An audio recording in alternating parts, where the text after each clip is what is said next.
Welcome to Season 2 of The Morning Glory Project. I'm your host, Betsy Graziani-Fospender. And on this podcast, I bring to you guests of a lot of different kinds, survivors and thrivers, innovators and trailblazers, folks that have fallen down and gotten back up, folks that have been knocked down and gotten back up. Basically, I ask every single guest the same question. How did you get through what you got through? And the reason I ask that is because I think that when we share those stories, we gain empathy for those different than ourselves. We gain understanding from those whose circumstances may resemble our own. But we all get to walk away with a little notion of how we might get through whatever we're going through. I hope you enjoyed these stories and feel free to go to themorninggloryproject.com to find any past episodes or to listen to one again, and feel free to share us out with your friends and give us a review or a like. We sure do appreciate it. Thanks for listening. Today, I welcome to the Morning Glory Project, Julie Ryan McGue. She is an adult domestic adoptee and an identical twin. In her new memoir, Twice a Daughter, A Search for Identity, Family, and Belonging, she tells the story about finding out who you are, where you come from, and making sense of it. At 48, Julie was sent for a breast biopsy. And for Julie and her twin sister, this event highlighted what they could not know about themselves due to their closed adoption. What followed was a 5-year search to locate birth relatives who could provide family medical history, background, and genealogy. What began as a quest for information ends with the discovery of family, literally right next door. Julie Ryan McGue, welcome to the Morning Glory Project. Thank you so much for being here today. Thanks for asking me to be on your show, Betsy. So you had a breast biopsy, and I've read your story, and you had a number of other medical matters. Tell me about that moment. And it was actually, if I'm understanding and remembering correctly from my reading, it was your husband that kind of nudged you into this search. Yes, I had just walked in the door from the hospital with my prescription. And I went into my husband's office, and he sat across from me in his desk, and he asked how everything went, and he never got up from his chair. And it ignited in me some frustration and some rage. But then he asked me, "Are you ready to get at your adoption history?" And I thought to myself, really? Now? Just after I've had a breast biopsy, we're going to talk about this now. But we had talked about it off and on through our marriage. And at that point, we had been married for over 30 years. And it was always just a curiosity. Because I was from a closed adoption, I knew that the laws needed to change before I could access any information. At one point, I had tried by sending a letter to Catholic Charities, and the response I got back was nothing could be shared at this time. So my frustration with my husband, who was instigating this search, was more than just his insensitivity. It was, how am I going to find anything now? I've already tried once before. So his timing wasn't ideal in that moment, but his motivation, if I'm understanding, and help me if I'm not, it sounds like his motivation was not only for your health and your concern, but you have children, and he was concerned about their biological inheritance, right? Exactly. I have 4 children, and my twin sister, with whom I was adopted, has 2 children also. So the fact that we didn't have any medical history affected more than just me. Mm. And his impetus was to see maybe things had changed. If by some stroke of luck, Catholic Charities would relent. And from that day forward, we learned a lot of things about adoption search, angels, different venues to get at the information. And fortunately for my sister and I, the laws were changing in Illinois. So we were hitting our search at just the right time. So prior to that change, a closed adoption was really closed. Can you explain a little bit about, for those who are unfamiliar with what exactly a closed adoption is? It means that once the birth parents sign their relinquishment papers, their identities and their medical history and their background is completely shut off from the adoptee and the adoptive parents. So when my parents picked my sister and I up at the orphanage in Chicago, they were giving no information about my sister and I. In fact, my mother asked the Sister Mary Alice, can you tell me a little bit about these girls? And she said, do you want these kids or not? And my mom said, yes, I do. And she said, then there's no more questions.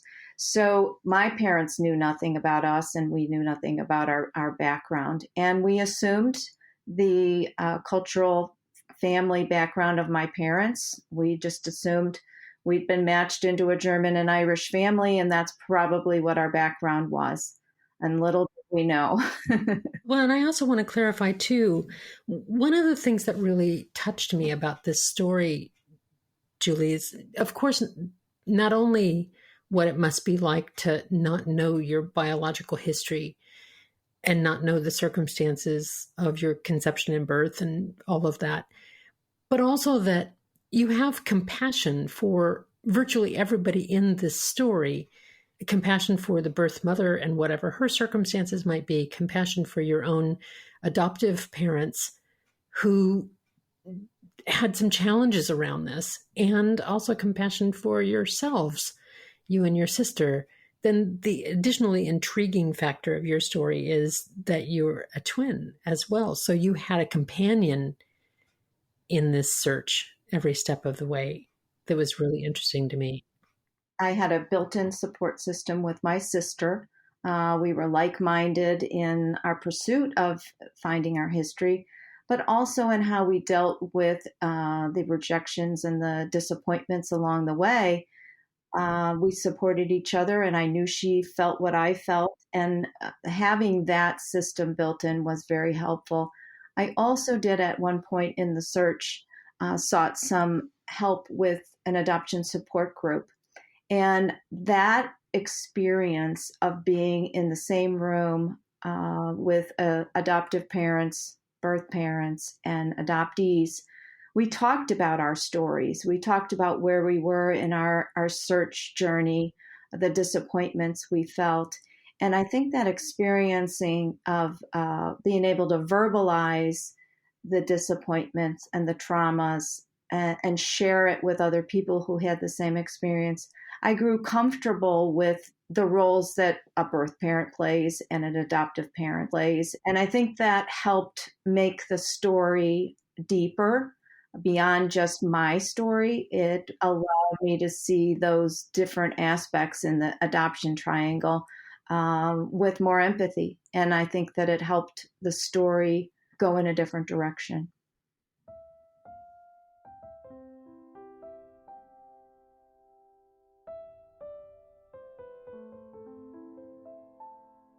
So, in keeping with that empathy, one of the things that I found intriguing about your story was that you knew from very young that you and your sister were adopted. It was not a secret in your family. You were adopted into a loving family. Your parents were beautiful people, and this was not a Harry Potter. You were not, in a cupboard under the stairs or anything. There was nothing like that. There was no dark horror that you were trying to overcome. It was just this kind of not only the medical curiosity, but the natural curiosity about who am I? Where did I come from? What were the circumstances? That seems natural. But what was interesting to me is that your mother, your adoptive mother, had always said, of course, if you want to do a search, I'll help you. But then when it came up that you wanted to actually really do it, things changed. Can you say a bit about that? I think I always suspected, Betsy, that if I chose to search for my birth family, that she would be disappointed. Despite the fact that she had said differently. Yes, I think I suspected that would be her reaction, although I was hoping it wouldn't be. I didn't want a situation to come up where she was going to make me choose. And she didn't. She didn't ask me to choose. She just expressed her unhappiness. And I think in the long run, what happened in my relationship with her through this search journey was that I needed to prove to her that I viewed her as my mom and nothing would change that. And we have gotten to that place. I also knew that my father, who was a big part of the story, was going to be working on her to soften her perspective on the search. And there's another scene in the book where I speak with the social worker at Catholic Charities about this same thing. And she explained to me, this is the day your parents never wanted to come. The reckoning that they had to do, my parents as a couple and me with them, was a growth experience. Very recently, I was invited to speak about my book, and it was very close to my mom's home. She lives in a senior living complex. And I asked if she wanted to come with me. And she said, oh, why, of course I would. So I took her along with me. And then afterwards we got in the car and I said, well, what did you think? And she said, I am so proud of you, not just because you're an author, but because you speak so well of how complicated this adoption search experience has been.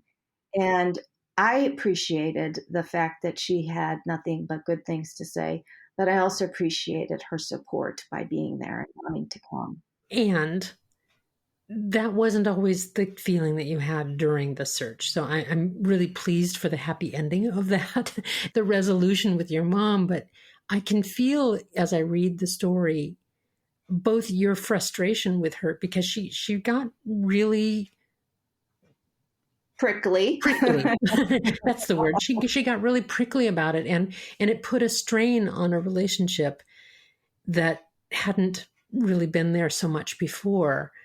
You speak also of obstacles that you faced. So here you were going through this journey, and this was not a straight stair step march up to find what you needed to search. There were many times when it looked as though, even though the laws in Illinois were changing, that there were rejections and obstacles along the way that kept you and delayed the discovery over time, during which also you were having to deal with your mom being prickly about it. So, and Hannah, you didn't, I'm gathering that you didn't feel like you could confide in her about how hard it was or exactly the details or what was going on because it caused her pain. Mm-hmm. That is very true. But I did have another mother figure which was my mother-in-law, my husband's mom. And she was tremendous support to me. In fact, I found a little note that she'd written me the other day, and it really made me tear up because I remember the weekly phone calls with her. And she was not only excited about the search journey, but she was also excited about me writing about it. And often she'd say, well, she taught in reminiscence writing at a senior center. So she was used to coaching people that were older on writing their stories. And she kept saying to me, you're writing about this, aren't you? Are you writing little pieces of dialogue? Are you writing where you were and how you felt about these things? And in writing the story a few years after it happened, I had all of this material that I put down on my mother-in-law's instigation, and it was really the foundation of how the book came together. Well, what a treasure trove she gave you with that noodling and nudging that she did. I think as a coach and as an author and as a writer myself, I've worked with lots of people in their memoir writing and often trying to remember things and when it happened and what was the order and how come I didn't write this down is kind of a plague. So it's truly a kind of support that's immeasurable to have had somebody in the moment saying, you're writing this down, aren't you? That's quite a gift.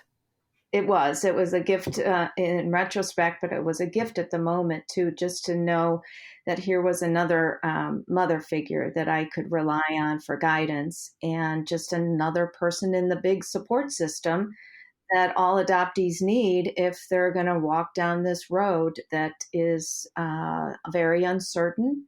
And usually there's quite a few roadblocks to get through.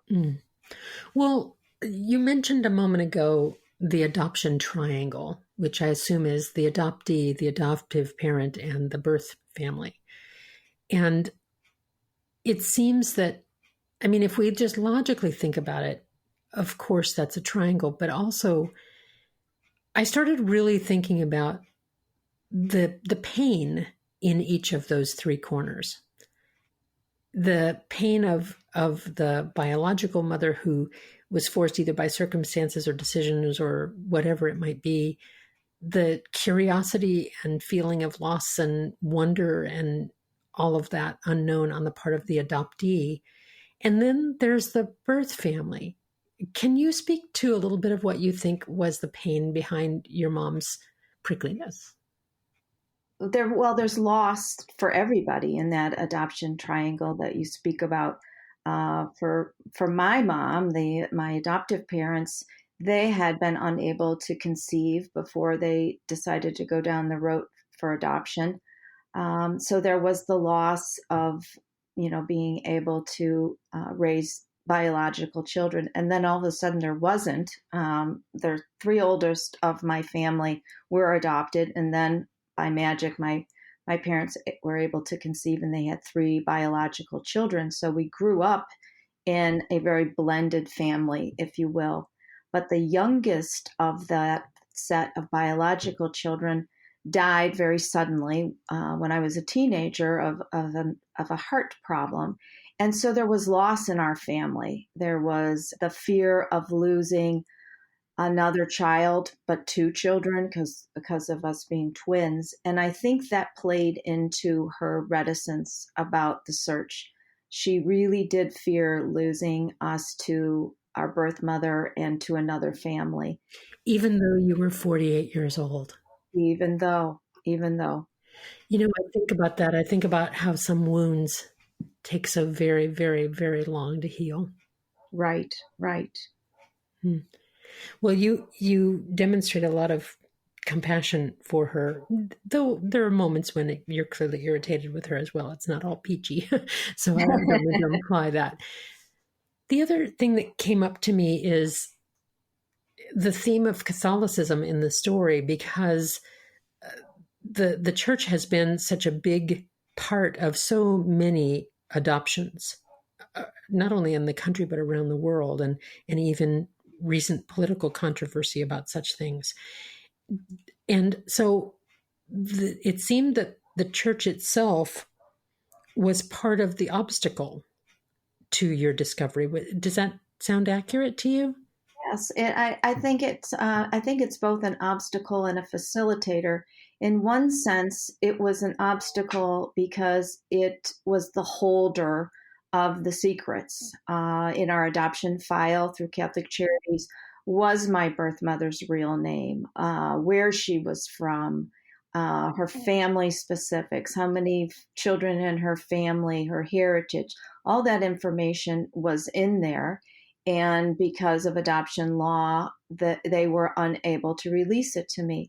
But one of the greatest gifts that Catholic Charities did for my sister and I was not separate twins. And that's a long-held policy that continues. And I'm very grateful for the fact that they did not. We've all heard and read about horror stories of triplets being separated. And so I give Catholic Charities a lot of credit for that. Well, and the secrecy was the law. It wasn't even just the issue of the church, correct? Correct. And also you have to consider my birth mother entered into the agreement with Catholic Charities with the understanding that her privacy would be protected. And because of that, they had to honor her wishes. And even as part of the story, the reader will find out that she wasn't happy to be found. And we had quite a lot of issues dealing with that. Well, so tell me, that's one of the moments in the story when you think you've broken through all of the legal barriers and information barriers, but then there's the choice of the biological parent, whether or not to accept or reject. And that seems like that might have been one of your darkest moments. Without a doubt, it was. There was other things going on in my life at the time, which I talk about in the book. A young friend of my daughter's, we were worried about her well-being, and all of that happened in one day. The news from my birth mother and the news about this young lady, and I think they'll always be intertwined in my mind. And it was a very dark day. I certainly went through all the stages of grief, anger, denial, disappointment, all of it. But again, I had the support of my sister while she felt all of those emotions because I was actually doing the work, the legwork. I think she was able to be more consoling to me than I was to her. Certainly, because of the counsel from social workers that I was working with, I held out hope that my birth mother, would change her mind about contact with us. And I think that hope really got me through. Where do you think you got that? Because there wasn't any indication that that was the case, really. I really believed that because I had waited so long to find her and that we were asking for health history, that she would understand that there was something going on that she needed to help out with. Ultimately, she did make that choice, but she had her own issues that she was dealing with, and which I didn't know about, and neither did the social worker. And that is one of the lessons that I like to say to folks that are contemplating the same kind of journey that I took. You know that you're ready to find somebody, but they're not always ready to be found. And the rejection or denial or dismissal has more to do what they are dealing with in their life than you as a person. And I believe that that's true in most cases. You know, it brings it back to, again, that notion of compassion. But I'm also thinking one of the spiritual sources or inspirational sources I really love is the Four Agreements by Don Miguel Ruiz. And one of the agreements is don't take things personally. That you had this ability to understand that your biological mother's needs and life and choices were not aimed to harm you. They were because of the circumstances in which she was living. Yes. And I think I understood also intuitively because I was a mother of 4 children and she was a mother of 2, that she was going through some emotions that I could understand. The wanting to connect, but the inability to do so for whatever reason, because it was a relationship, because of the history with my birth father, all the things that I didn't know. I knew she was struggling, and as I was struggling, and I just kept hoping and praying that she would figure out how to get through that and do the right thing. You know, I'm a stepmother, and technically a stepmother / adoptive mother. My husband was widowed young, and so the mother of my first son, his first mother, passed away.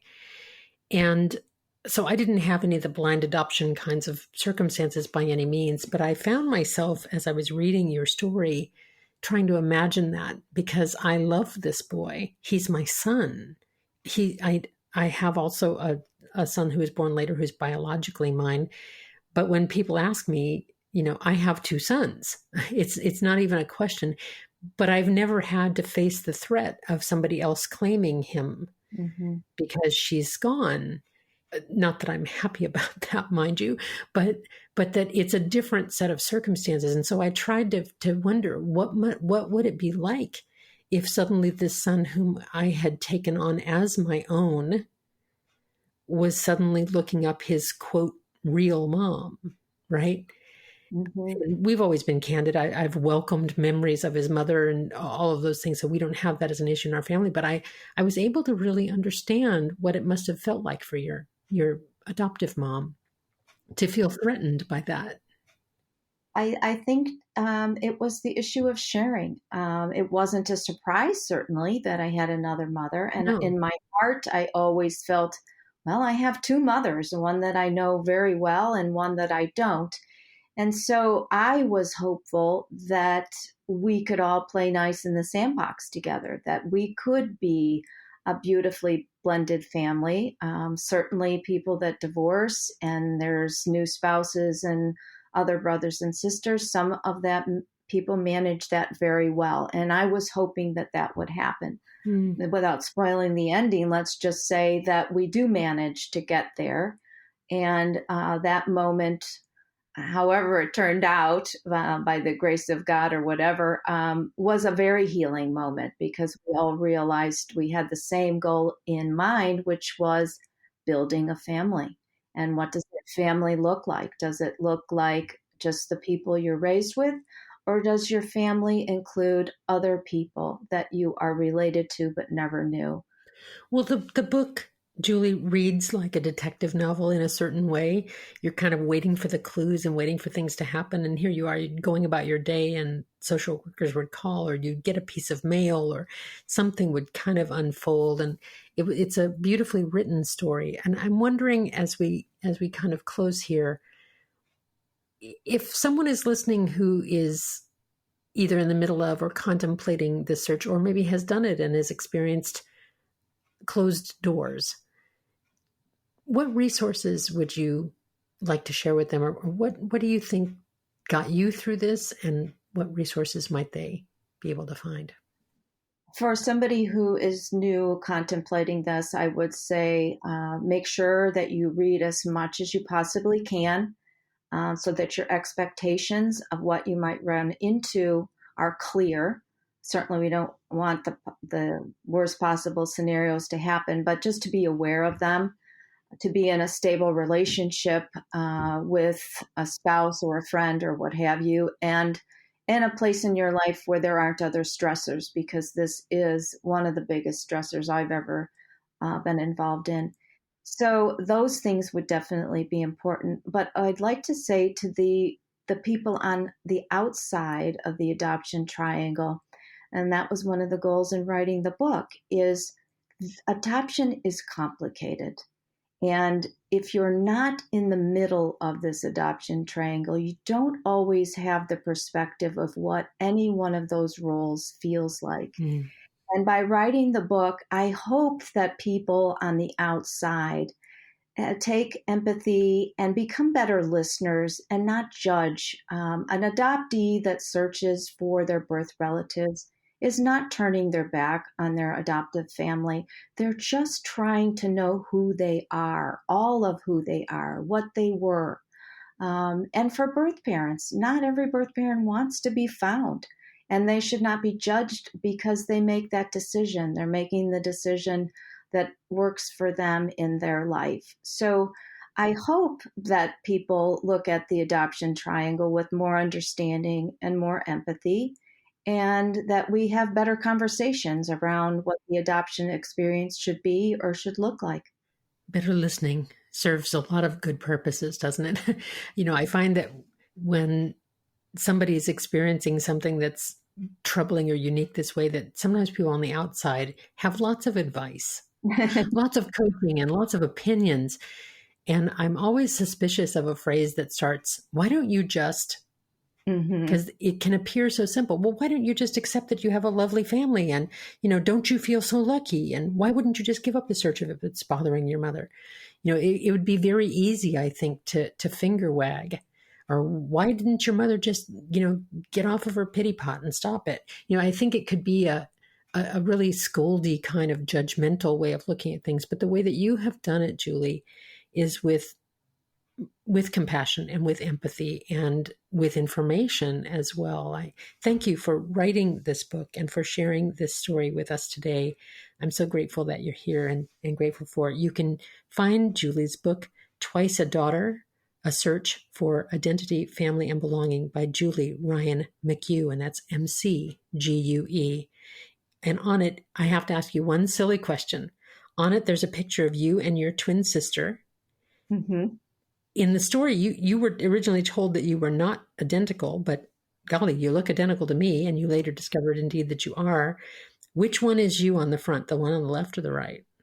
I'm the one on the right. And a little clue to the readers out there that the picture on the cover has a lot to do with how the book ends. Well, it's beautiful. Yes, the last, I'm not going to give it away even a tiny, tiny bit, because the last little bit of discovery that you make is just too juicy to spoil. I won't do it. Folks can find that out when they read Twice a Daughter. Julie, thank you so much for being part of the Morning Glory Project. I'm so pleased to talk with you today. Thank you, Betsy, for letting me share the story with the folks.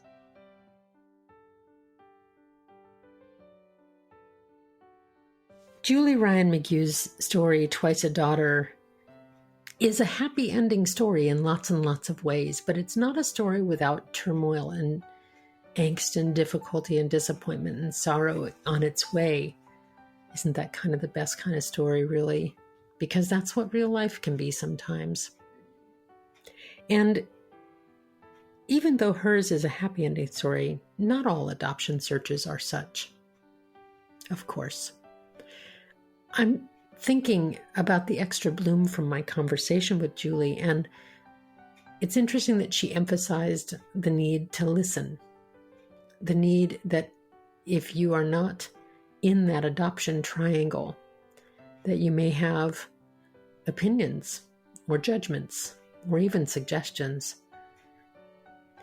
that may not be so useful to the folks in that, and they may not come from a place of compassion. They may come from a desire to help and care and curiosity, but I've heard it said 1,000 times, we have 2 ears and 1 mouth, and we ought to use them in that proportion, and that seems apt here. But not just in terms of folks going through adoption, but really anybody who's going through circumstances that are different than our own. Perhaps someone is of a different ethnic group or race. Perhaps someone is a different sexual orientation. Perhaps someone has a different struggle than you can ever imagine. It's easy to come in with ideas and suggestions and why don't you just? But what Julie suggested, listening. And of course, listening with compassion and kindness. It's pretty good for an extra bloom, isn't it? It's such a simple lesson, but it's so easy to forget. It's one I have to learn and relearn all the time.